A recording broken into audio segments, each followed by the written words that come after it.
Welcome to the final takeaway. If you are a returning viewer, welcome back. Just to let you know, we currently have an average of 50,000 returning viewers every single week, and our channel is growing really fast. So a big thank you to all of you. Now for the details. At his usual weekly press conference yesterday, April 30th, 2025, Guyana's Vice President Barrett Jagdeo spoke at length on Adrianna Younge's passing and the detailed and transparent forensic autopsy. The autopsy was performed by a team of overseas expert forensic pathologists who traveled to Guyana to conduct an independent post-mortem exam. Jagdeo reiterated some of the positive sentiments made by Adrianna's family attorney, Darren Wade, and endocrinologist Dr. Caleb McLaughlin. Both professionals were present during the autopsy at the Georgetown Hospital morgue. From day one, Guyanese from all ethnic, social, cultural, economical, and political background put aside their differences and came out in support of Adrianna's family and demanded justice. They made it clear that this is not about politics or ethnicity or social status, but finding out the truth about what happened to this child.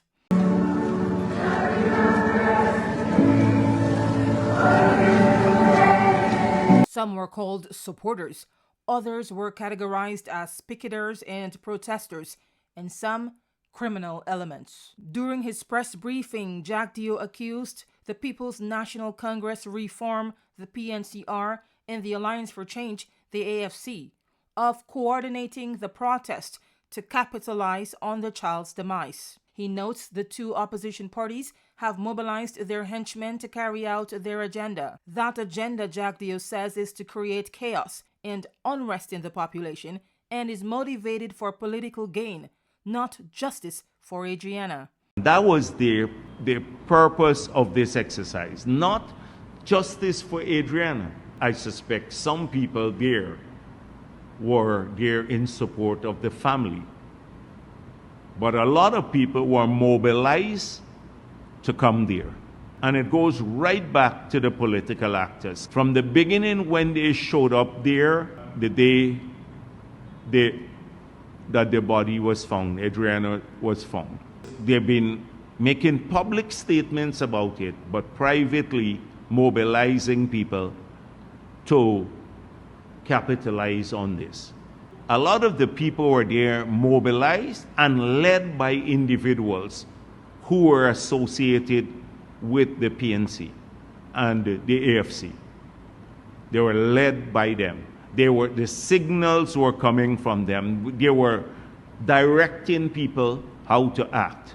According to Jagdeo, opposition party officials have also coordinated the protest out front the Georgetown Public Hospital on the day of the autopsy in an effort to sabotage the medical procedure and create division. We were told there was a standoff between heavily armed police of the Tactical Services Unit who were standing guard around the hospital and protesters in the vicinity. Pellet shots were fired and protesters hurled objects towards the police, leading to injuries on both sides. Since the Adrianna Younge tragedy, both opposition parties condemned the actions of persons who are culpable or complicit in the tragic incident. Both called for peaceful protests. We are all for peace, but it must be with justice.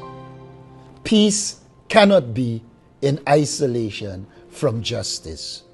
Peace cannot be with the present behavior of the Guyana Police Force. We demand professionalism, and once there's a professional approach, we have no doubt there will be peace as we pursue justice. Alliance for Change party member Dr. Terence Campbell also called on the police to desist from the excessive use of force towards protesters.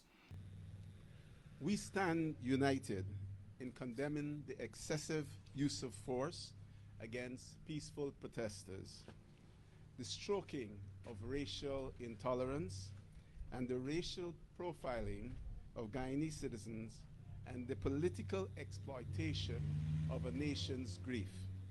The unrest following Adrianna's death is not just about one tragic loss, it is about a deeper, ongoing injustice.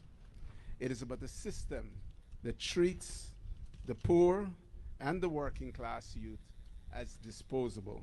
But there were those with criminal intent who capitalized on the moment to steal and destroy property. This, the Guyana government says, is not considered peaceful protest. Earlier in the week, President Irfan Ali warned investigators will be using image evidence to identify and prosecute those who are culpable.